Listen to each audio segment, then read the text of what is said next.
이제 하나님 말씀을 받겠습니다. 오늘 우리에게 주시는 하나님 말씀은 요나서 4장 1절에서 11절 말씀입니다. 구약 성경 1289쪽에 있습니다. 요나서 4장 1절에서 11절 말씀을 찾으셨으면 우리 한 절씩 교독하도록 하겠습니다. 요나가 매우 싫어하고 성내며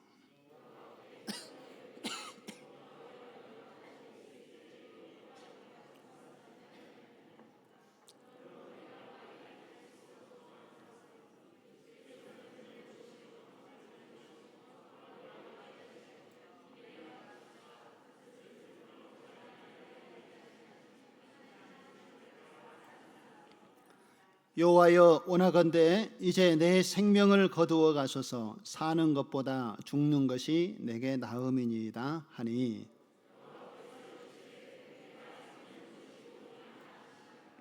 요나가 성읍에서 나가서 그 성읍 동쪽에 앉아 거기서 자기를 위하여 초막을 짓고 그 성읍에 무슨 일이 일어나는가를 보려고 그 그늘 아래에 앉았더라.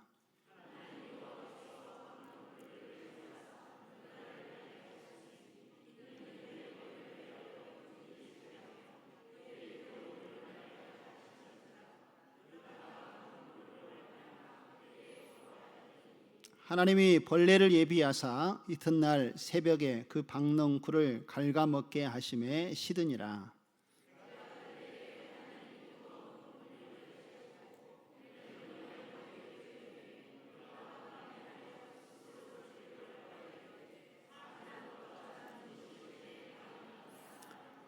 하나님이 요나에게 이르시되 내가 이 박농쿨로 말미암아 성내는 것이 어찌 옳으냐 하시니, 그가 대답하되 내가 성내어 죽기까지 할지라도 옳으니이다 하니라.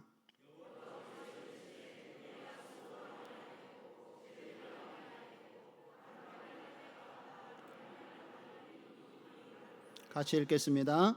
하물며 이 큰 성읍 니느웨는 좌우를 분변하지 못하는 자가 12만여 명이요 가축도 많이 있나니 내가 어찌 아끼지 아니하겠느냐 하시니라. 아멘. 우리 좌우 앞뒤로 한번 인사 나누겠습니다. 주님 안에서 사랑하고 축복합니다. 네, 한 번 더 인사하실까요? 주님 안에서 강건하세요. 할렐루야. 네, 지난 한 주간 저는 좀 감기로 기침이 좀 심해서 힘든 시간을 보냈습니다. 건강이 좀 좋지 않다 보니까 일상의 삶이 얼마나 하나님의 은혜이고 큰 축복인 것을 다시 한번 또 새삼 깨닫게 되었습니다. 우리가 건강하고 또 이렇게 주님 전에 나와서 매 주일마다 예배할 수 있는 것, 이것 자체가 하나님의 은혜이고 축복인 줄로 믿습니다. 주님 안에서 늘 강건하시고 또 하나님이 주시는 그 은혜의 풍성함을 함께 누리며 살아가는 저와 여러분 되어지기를 주님의 이름으로 축원드립니다. 팀 켈러 목사님이 쓴 방탕한 선지자라는 책이 있습니다. 이 책에 보면 요나 선지자에 대한 이야기를 다루고 있는데요. 이 책에 요나 선지자에 대해서 이렇게 비유로 말씀하시는 내용이 나옵니다. 요나는 누가복음 15장에 보면 탕자의 모습과 같다라고 이렇게 이야기를 합니다. 저는 그 이야기를 듣고 책으로 보고 곰곰이 묵상해 보니까 정말 그렇다 하는 생각이 들었습니다. 왜냐하면 요나서 1장과 2장의 말씀에 보면은 요나가 하나님의 말씀에 불순종하고 하나님께서 가라고 명령하신 니느웨로 고지 않고 다시스로 도망을 가지 않습니까? 그래서 하나님께서 풍랑을 만나게 하시고 물고기 뱃속에 들어가서 요나가 거의 죽을 지경에 이르게 됩니다. 그런데 물고기 뱃속에서 이제 하나님의 말씀의 뜻을 깨닫고 회개하고 하나님께 돌이키지요. 그리고 이제 다시 하나님의 부름의 현장에 요나가 돌아오게 되는 것이 1장과 2장의 말씀인데, 바로 이 요나의 모습이 아버지가 잃어버렸던 둘째 아들의 탕자의 모습과 같다라고 이야기를 합니다. 생각해 보니까 일맥상통한 면이 있지요. 둘째 아들이 아버지의 뜻을 거스리고 아버지가 살아계심에도 불구하고 재산을 달라고 해서 자기의 길을, 아버지의 뜻을 거역하고 가지 않았습니까? 그리고 마음대로 방탕하게 살다가 큰 어려움에 직면하고 먹을 것이 없어서 돼지가 먹을 음식조차도 먹지 못하는 그러한 공경에 빠졌다가 아버지의 집을 생각하고 그 은혜를 생각하면서 다시 아버지께 돌아왔던 그 두 번째 아들의 모습이 오늘 요나의 모습과 거의 비슷한 모습이지요. 그리고 요나의 또 한 모습이 3장과 4장에 나오게 되는데, 그 모습은 아버지 집에 있었던 첫째 아들의 모습과 같다라고 이야기를 합니다. 여러분, 첫째 아들도 아버지 곁에서 아버지의 일을 잘 도왔지만 실상은 잃어버린 탕자와 같습니다. 왜냐하면 그 아들도 아버지 곁에서 자기에게 주어진 일들을 잘 감당했지만 둘째 아들이 집에 돌아왔을 때에 아버지가 어떻게 그 아들을 대했습니까? 송아지를 잡고 사람들을 초청해서 죽었던 아이가 다시 돌아왔다, 아버지가 생각하고 너무 기뻐서 잔치를 벌이는데, 큰아들이 이것을 보고 자기 동생이 돌아온 것을 기뻐했습니까? 기뻐하지 못했습니까? 기뻐하지 못하고 오히려 아버지에게 성을 냈습니다. 아버지, 어찌 이러실 수 있습니까? 저에게는 아버지를 위해서, 제가 동생처럼 아버지를 거역하고 집을 나가지도 않았는데 나를 위해서는 염소 새끼 하나 잡아서 친구들과 함께 그렇게 시간을 보내는 시간도 주지 않으시면서 그렇게 방탕하게 지냈던 아들이 돌아올 때에 그를 위해서 이렇게 잔치를 벌이십니까? 라고 하면서 아버지가 하는 일에 대해서 이 첫째 아들이 불평과 원망을 쏟아내지 않았습니까? 근데 이 모습이 오늘 아버지의 모습을 제대로 이해하지 못하고 아버지의 뜻을 제대로 이해하지 못했던 이 첫째 아들의 모습이 오늘 요나서 3장과 4장에 나온 말씀과 또 유사하다라는 것입니다. 어째서 그런가 하는지 말씀을 살펴보면은요, 요나가 이제 회개하고 돌이켰습니다. 그리고 하나님께서 다시 명령을 주시지요. 일어나 가서 선포하라, 니느의 성읍에 가서 하나님의 말씀을 전하라 라고 이야기했을 때에 요나가 이제 회개하고 돌이켰기 때문에 하나님의 말씀을 가지고 니느의 성으로 갑니다. 니느의 성은 이방 민족이지요. 아수르 수도였고 이스라엘을 매우 괴롭히고 힘들게 했던 민족이었습니다. 그래서 요나 선지자는요, 이 이방 민족이 하나님께 심판을 받고 재앙을 입어야 된다라고 늘 생각했던 선지자였습니다.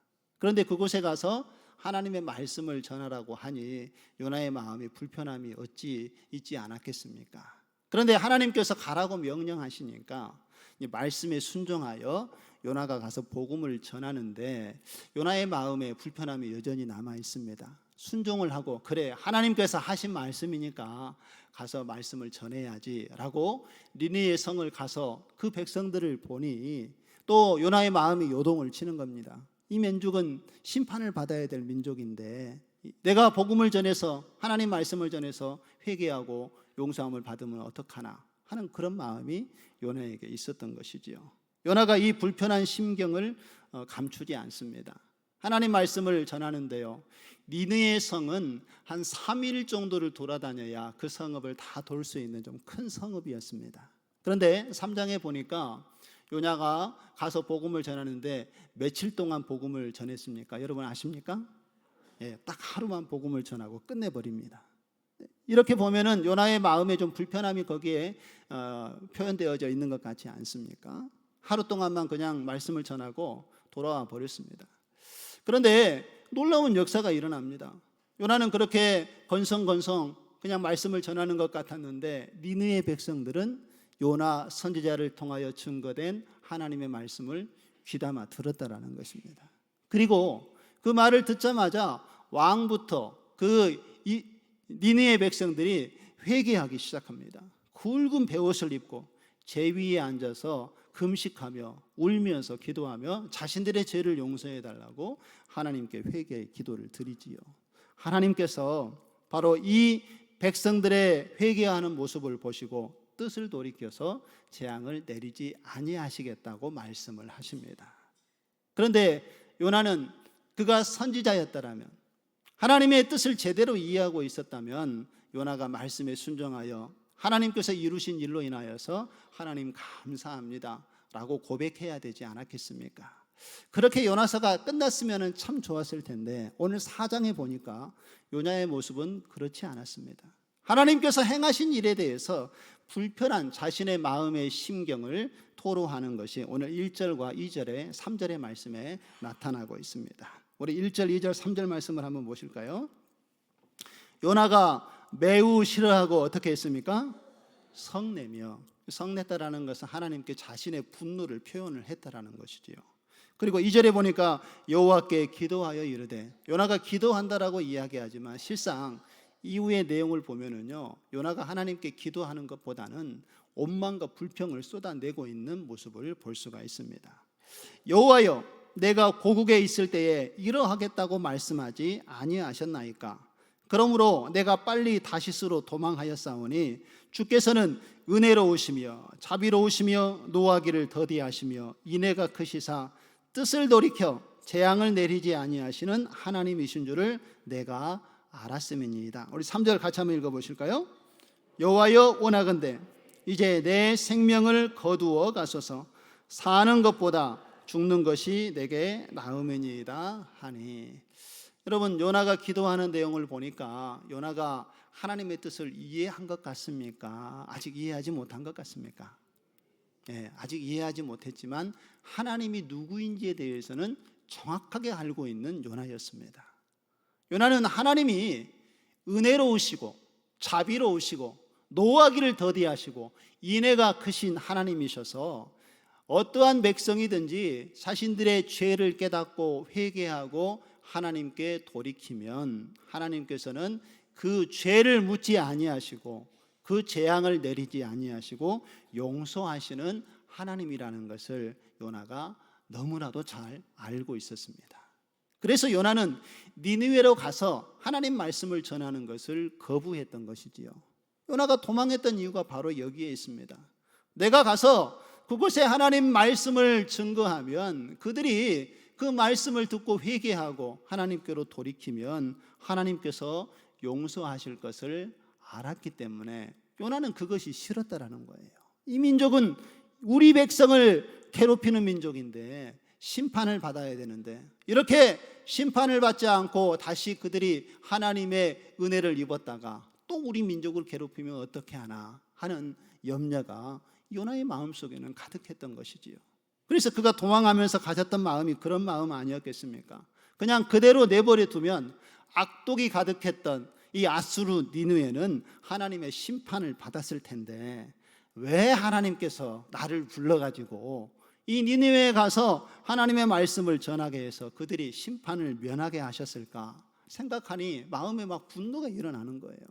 그래서 요나가 그 자신의 심정을 하나님께 표현하고 또 이렇게 이야기하지 않습니까? 하나님, 우리의 대적 원수인 니느웨가 회개하고 하나님께 용서하는 것을 받는 것을 내가 눈으로 목격하느니 내가 차라리 죽는 것이 낫겠습니다. 내 생명을 거두시기 바랍니다 라고 하나님께 이렇게 요나가 불평을 하고 있는 모습을 드러내고 있습니다. 그러나 여러분, 하나님께서는요, 요나가 이렇게 하나님께 성내고 분노하는 그 모습을 보시면서 어떻게 반응을 하셨습니까? 4절의 말씀에 보면 하나님께서 이렇게 말씀하시죠. 내가 성내는 것이 옳으냐?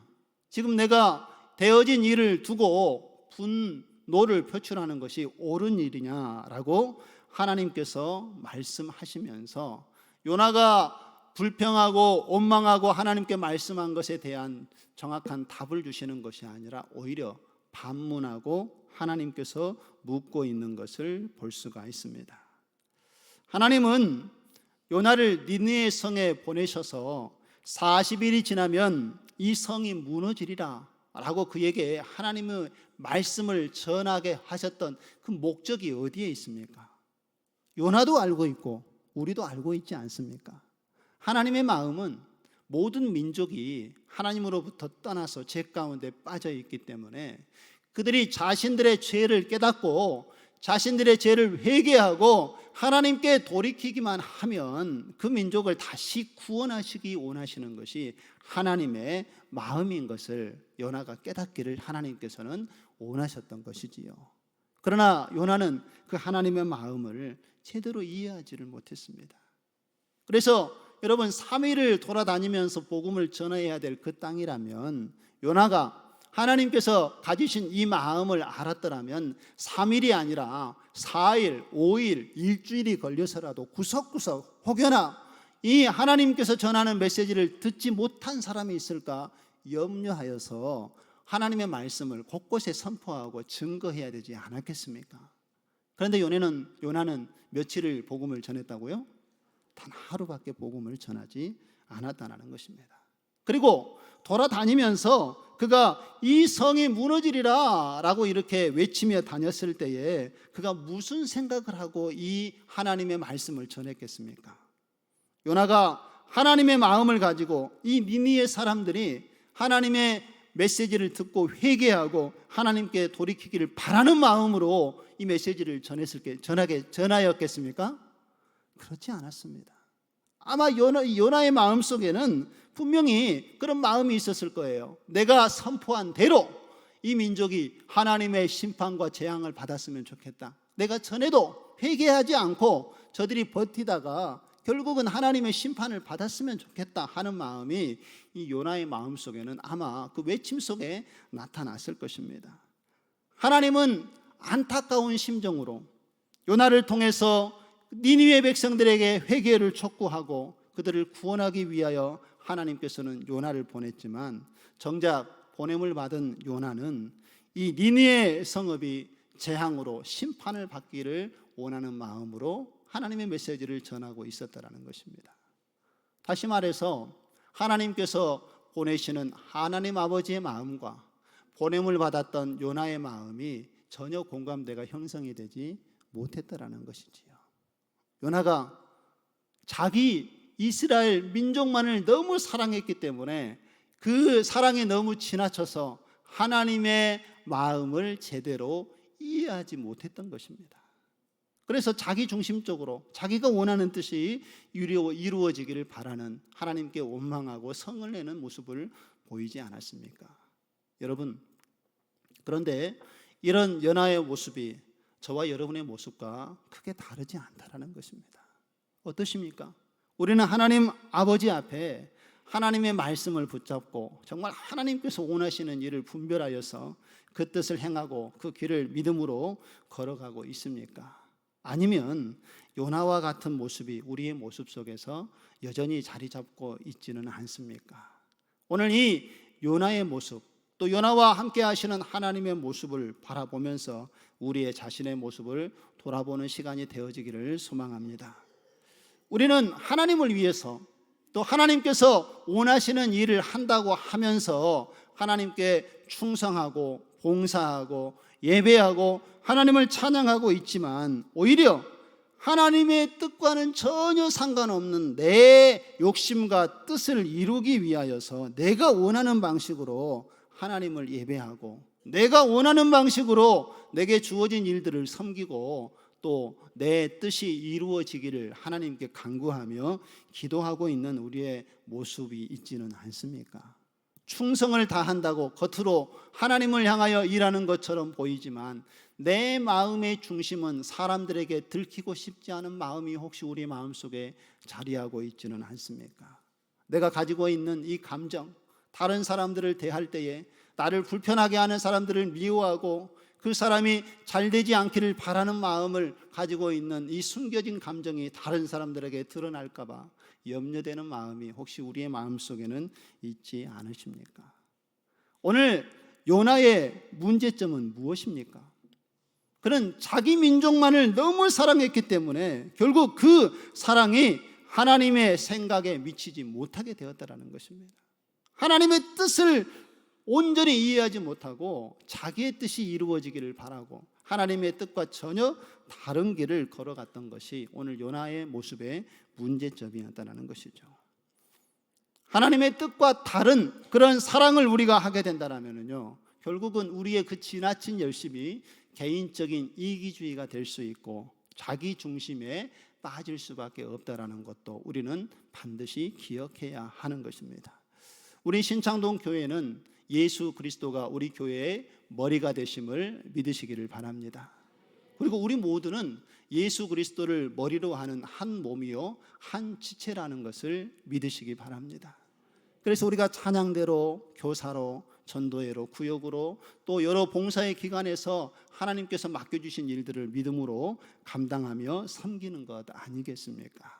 그리고 한 부서가 어려운 일이 있으면 이쪽 부서에서 도와주고, 한 부서에 도움이 필요하면 우리가 양보해서 서로를 돕고 섬기는 것이 우리 교회에 하나님의 한 몸이요 한 지체되는 것을 우리가 감당하는, 그 사명을 감당하는 자들의 모습인 것을 잊지 마시기 바랍니다. 그런데 우리가 주의해야 될 것은요, 우리가 한 부서를 너무 사랑한 나머지 그 부서에서 열심히 봉사하고 섬기는 것 매우 중요하죠. 꼭 그렇게 하셔야 되지요. 그런데 그것이 너무 지나친 사랑이 되어서 다른 부서에까지 하나님의 사랑이 미치지 못하고 자기 중심적이고 이기적인 마음을 가지고 자기 부서만을 사랑하고 섬겨서는 안 된다는 것을 오늘 요나의 말씀을 통하여서 하나님께서 우리에게 주시는 메시지라는 것을 꼭 기억하시기 바랍니다. 한 몸이요, 우리는 한 지체요, 한 가족입니다. 우리가 서로를 사랑하고 배려하고 섬기는 마음이 있을 때에 하나님께서는 그 믿음의 공동체를 통하여서 영광을 받으실 줄로 믿습니다. 그렇다면 우리의 마음이 하나님의 마음과 동떨어진 우리의 모습이 발견되어지면 우리가 어떻게 해야 되겠습니까? 내가 너무 내 부서에서 열심히 일하고 섬기다가 열심히 달려갔는데 이게 하나님께서 원하시는 모습이 아니라는 것이 발견되어졌을 때 우리는 바로 그것을 멈추어야 한다는 것입니다. 그리고 우리 마음에 그 생각을 내버려 두고 방치해서는 안 되고 하나님의 뜻에 우리의 생각과 마음을 맞추어 가야 한다는 것입니다. 하나님께서 원하지 않은 마음과 생각은 제거하고 그곳에 하나님의 사랑과 마음이 자리 잡을 수 있도록 우리의 생각과 삶을 주님 앞에 내어 드릴 때에 하나님께서는 우리의 섬김과 헌신을 기쁘게 받으시고 또 그 섬김과 헌신을 통하여서 하나님께서 원하시는 아름다운 교회를 세워가도록 우리를 사용하여 주실 줄로 믿습니다. 우리 신창동 교회가 그런 하나님의 사랑을 알고 그 사랑을 실천할 수 있는 하나님의 기쁨이 되는 교회가 되어지기를 주님의 이름으로 축원드립니다.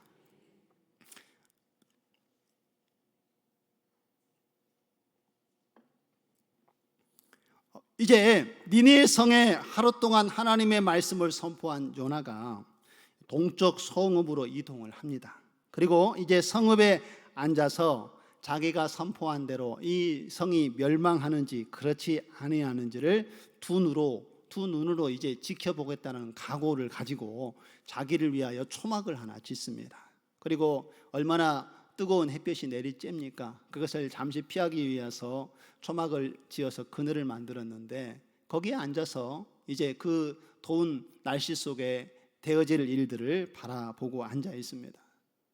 요나의 마음은 여전히 그가 전하고 선포한 대로 이 성이 멸망하기를 바라는 마음으로 그 성을 지켜보고 있었다라는 것이지요.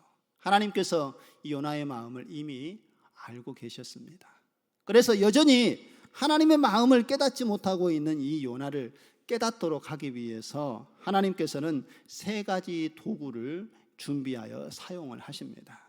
그것이 6절에 보면 박넝쿨이고 7절에 보면 벌레고 8절에 보면 동풍인 것을 볼 수가 있습니다. 자, 그러면 먼저 6절의 말씀을 한번 보실까요?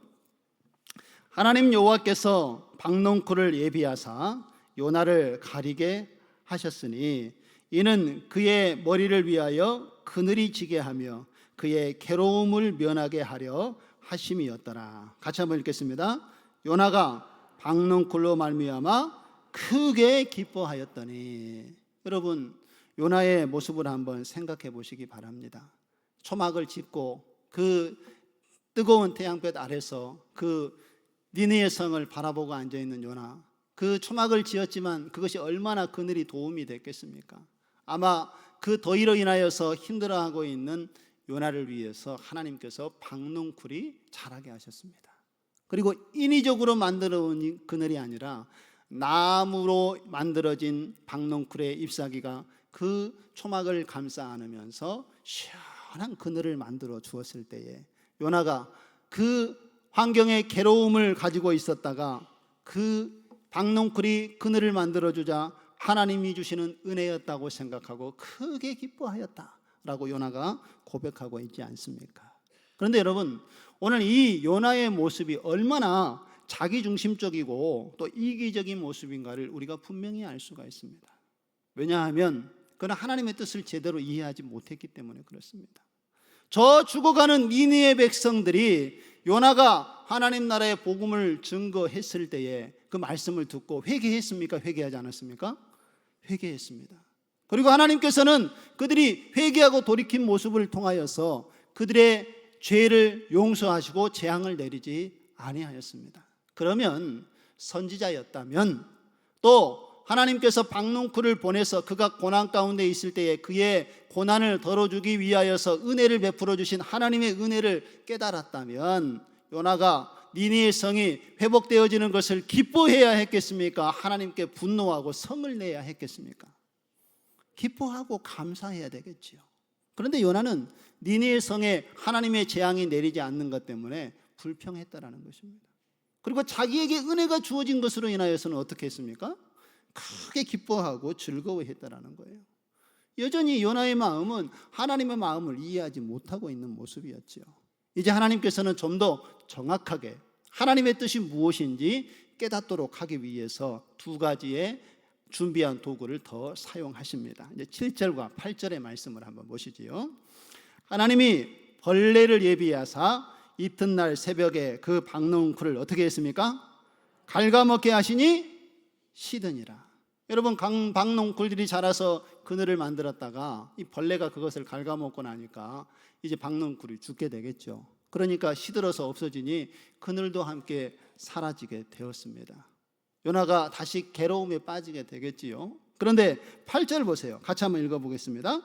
해가 뜰 때에 하나님이 뜨거운 동풍을 예비하셨고 해는 요나의 머리에 쪼임에 요나가 혼미하여 스스로 죽기를 구하여 이르되 사는 것보다 죽는 것이 내게 나으니이다 하니라 라고 이야기를 하고 있습니다.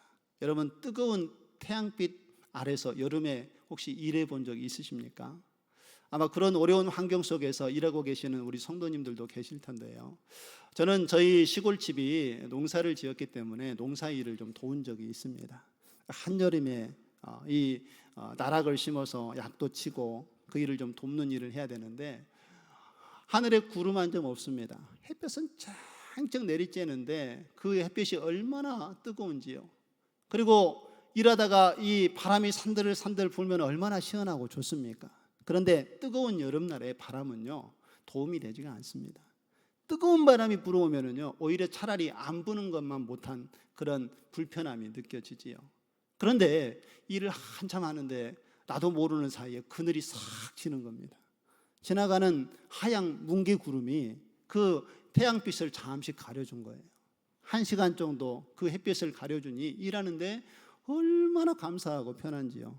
이 조그마한 구름 한 조각이 나에게 이렇게 큰 도움이 되는구나 하면서 하나님 저 구름을 보내주셔서 감사합니다. 마음속으로 드는 생각은 저 구름이 해를 계속 따라다녔으면 좋겠습니다 하는 이런 마음이 들고 기도를 했는데 제 마음과는 다르게 이 한 조각의 구름은 시간이 지나니 서서히 다른 곳으로 이동하여 없어졌습니다. 햇볕이 다시 쬐니까요 제가 어떻게 했는지 아십니까? 불평하기 시작을 합니다. 하나님 어찌 또 이러십니까? 이 양에 보내주실 거 끝까지 좀 책임져 주시지 줬다가 뺏는 거 더 나쁜 거 아닙니까? 하면서 사실 구름이 없는 곳에서 계속해서 땡볕에 일해야 되는 상황이었지만 하나님께서 잠시 구름을 주신 거 아닙니까? 그러면 그것으로 인하여 기뻐하고 감사해야 되는데 오히려 줬다가 없어지니까 더 불평이 커지는 그런 모습을 제가 보면서 인간의 모습이 이렇게 연약하고 부족한 모습이구나 하는 생각을 하는데 요나의 심정이 그랬다라는 것입니다. 박농쿨로 인하여서 그에게 그늘을 주어서 그가 잠시 안식을 누렸지만 이 박농쿨이 없어지자 이제 더 불평하고 또 원망을 하는 거예요.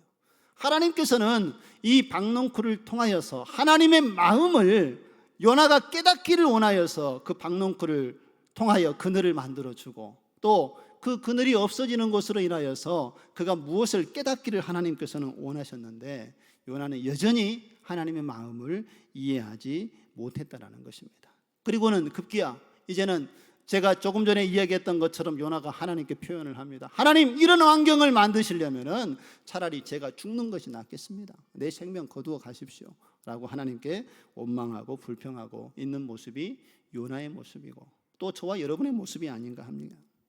이제 하나님께서 이러한 요나의 모습을 보고 요나에게 한 가지 질문을 더 하십니다. 그가 깨닫도록 하기 위한 질문이지요. 9절의 말씀을 한번 보겠습니다.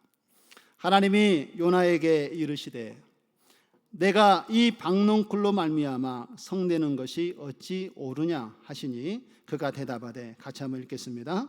내가 성내어 죽기까지 할지라도 옳으니이다 하니라. 여러분, 요나가 변화가 된 것 같습니까? 아직도 하나님의 뜻을 알지 못하고 있는 것 같습니까?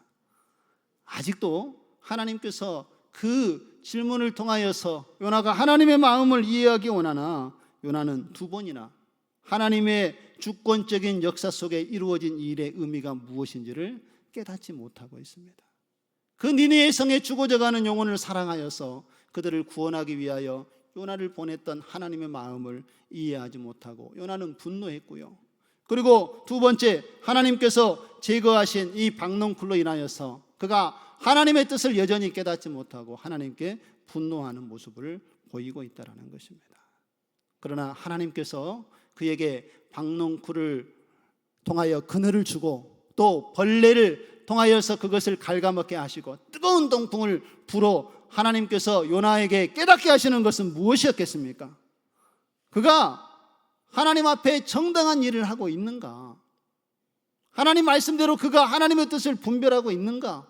하나님의 주권을 인정하고 있는가에 대해서 깨닫지 못한 요나를 깨닫고 책망하기 위해서 하나님께서 하시는 일 아니었습니까?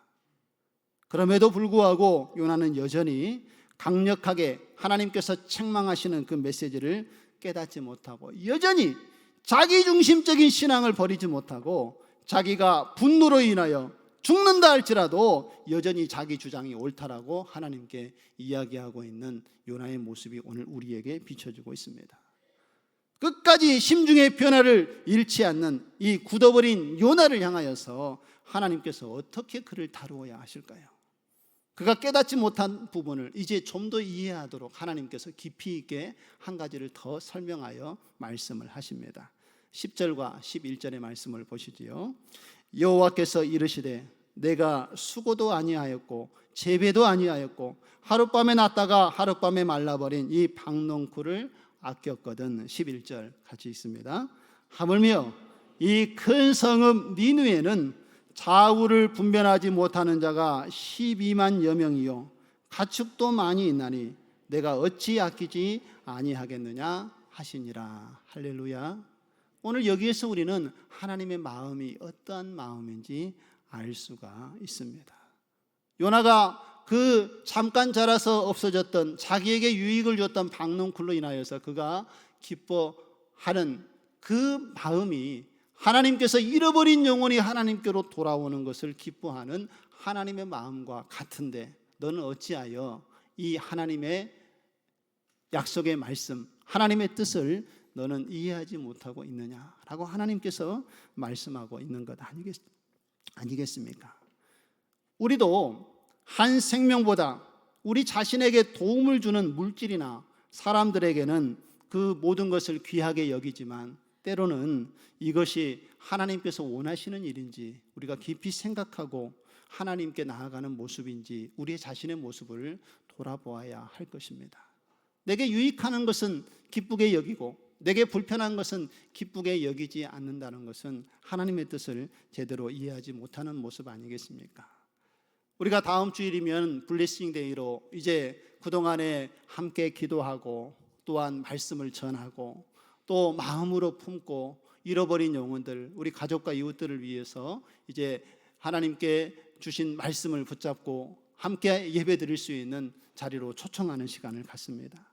여러분, 얼마나 기대와 소망을 가지고 하나님께서 한 영혼이 주님 앞에 돌아오시는 것을 기뻐하는 마음을 알기에 그 일들을 우리가 믿음으로 협력하여 감당하고 있습니까? 분명히 하나님께서는 여러분들이 기도하고 준비한 영혼들 가운데에 하나님께서 때가 되어 이제 주님 앞에 나오게 될 영혼을 주님께로 인도해 주실 줄로 믿습니다.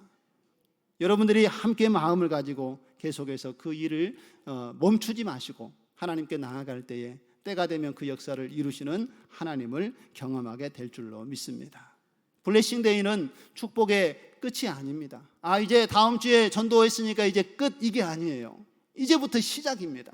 다음 주에 초청하신 영혼들, 아직 오지 못한 영혼들이 있으면 우리가 그들을 위해서 계속해서 기도하고 그들이 하나님께로 돌아올 때까지, 하나님께서 기뻐하시는 그 기쁨을 맛볼 때까지 우리가 꾸준히 계속해서 한 영혼을 품고 기도하고 복음을 전하는 일에 힘쓰는 것이 하나님의 기쁨인 것을 잊지 마시기 바랍니다. 그러면 여러분, 다음 주에 이제 새가족들이 오게 될 텐데 우리 새가족들을 초청해서 우리가 그 새가족들을 어떻게 맞이해야 하겠습니까? 새가족들을 교회로 초청하고 인도하는 것도 중요하지만 더 중요한 것이 한 가지 있습니다.